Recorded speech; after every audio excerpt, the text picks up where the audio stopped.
14 नवंबर 1857 का जब रेवाड़ी की सेनाएं महेंद्रगढ़ के अंदर अंग्रेजों से युद्ध करने के लिए आई और महेंद्रगढ़ का किला नहीं खुला तो इसी जंगल में शायद माजरा के दोनों गांवों की सीमा में वो रुकी थी। आज की पीढ़ी इस बात को नहीं जानती कि उनको एक रात रोकना कितना भारी पड़ा था। एक रात की संजय जी सेवा पानी करना कितना भारी पड़ा था।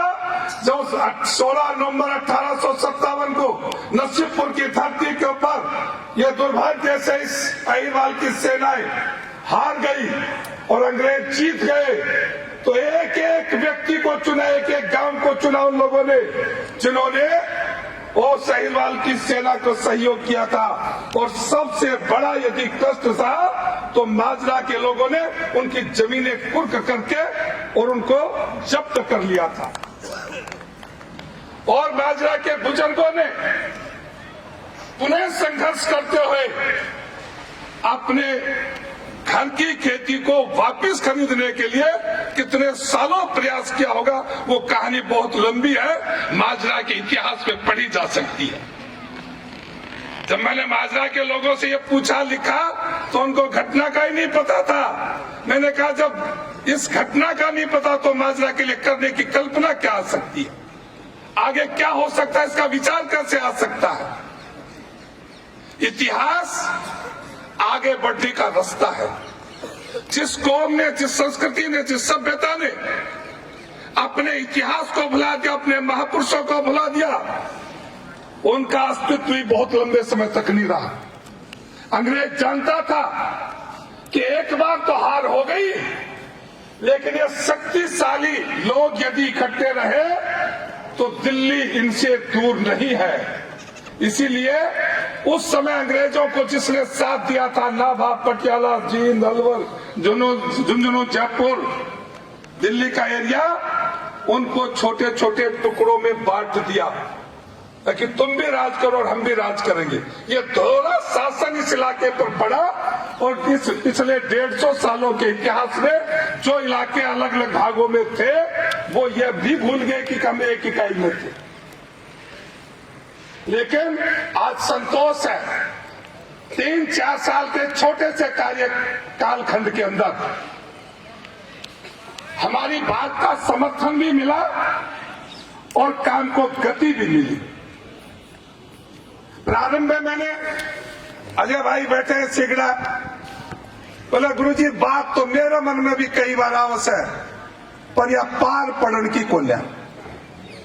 मैंने कहा हो सकता है पार हमसे ना पढ़े, लेकिन मैंने संस्कृत में पढ़ा है कि वो व्यक्ति हल्के होते हैं जो किसी कठिन काम को सोचकर शुरू नहीं करते। उससे थोड़े वो होते हैं कि शुरू तो कर देते हैं लेकिन बाधा आई तो छोड़ देते हैं। लेकिन वो व्यक्ति बड़े मन के होते हैं जो काम शुरू कर देते हैं और बाधाएं आने पर भी उस काम के लिए लगे रहते हैं। मैं सोच सकता हूं आप में से बहुत लोग वो हैं जिनमें अपने गांव के इतिहास के लिए हमने प्रार्थना, विनम्र निवेदन किया और एक बार नहीं कितनी बार किया और कितनी बार करने के बाद वो काम पूर्ण हुआ। आप सोच सकते हैं 1300 गांवों में मैं कितना प्रयास किया होगा और कितनी बार प्रयास किया होगा। अभी आधा काम है। जब यह संपूर्ण काम इतिहास लेखन का हो जाएगा उसके बाद वास्तव काम शुरू होगा। अनेक विश्वविद्यालय इस बात का इंतजार कर रहे हैं कि शास्त्री जी कब काम शुरू करें। अहिरवाल के साधु संत, अहिरवाल के मंदिर में, अहिरवाल का आजादी में योगदान, अहिरवाल का आजादी के बाद युद्धों में योगदान, अहिरवाल में महिला शिक्षा, अहिरवाल में जनजीवन, अहिरवाल में सामाजिक समरसता, अहिरवाल के अंदर अहिरवाल की वैश्विक देन, ऐसे कितने विषयों के ऊपर हम शोध कार्य करके दुनिया के सामने अहिरवाल के विषय को रखेंगे। उस पर काम शुरू होगा। हम सबकी आदत है, क्योंकि स्वतंत्रता और दोहरी स्वतंत्रता, अपने बारे में अपनी बात को रखने में बड़े संकोची हैं। यार अपनी बात के रखा, भाई अपनी बात अपना रखा नहीं, दूसरों मानने नहीं, तो कौन करेगा काम? मैं कहता हूं दावे के साथ, यदि हमारा ये संकोची भाव छूटा और अपनी बात को केवल जो असली है उसी को कहने में, अरे दूसरे लोग तो पता नहीं किस किस प्रकार की कहानियां घड़कर अपने आप को सिद्ध करते हैं। हम तो वो कहते हैं जो वास्तव में है, और उसी बात को यदि स्वीकार कर लिया जाए और जनता के सामने उस बात को रखा जाए तो आने वाली पीढ़ी, ये जो नौजवान बच्चे हैं, चाहे भारत के किसी कोने में रहे, दुनिया के किसी कोने में रहे, वो गर्व से कहेगा मैं अहिरवाल से हूं। आज क्यों नहीं कह पा रहा? क्योंकि उसको गर्व कहने के लिए दो बात याद नहीं है, कोई घटना याद नहीं है, कोई महापुरुष याद नहीं है, कोई स्थान बड़ा याद नहीं है जिसको वो कह सके कि मैं अहिरवाल से हूं। यदि 10, 5, 20, 30 बार आप उसको याद कर ले, रख ले, और जहां भी खड़े हो वहां शुरू करें मैं कहां से हूं, मैं उस अहिरवाल से हूं जहां कृष्ण जी ब्याहने आए थे रुक्मिणी माता को। कई लोग आश्चर्य करते हैं।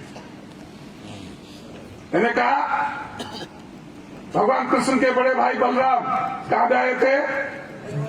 रेवाड़ी। आज भी बलभद्र सराय के नाम से मोहल्ला और स्थान है। तो मैंने कहा एक दिन कि भगवान कृष्ण कहां पे आए थे? बोले जी वो तो मणिपुर में गए थे। मैंने कहा रुक्मिणी माता की शकल मणिपुरियों में मिलती है क्या? शकल तो नहीं देखी लेकिन कल्पना तो कर सकते हैं। बोला नहीं। तो मैंने कहा कभी अवसर मिले तो पाटन और नीम का थाना के बीच में एक जगह है जिसका नाम है डोकन।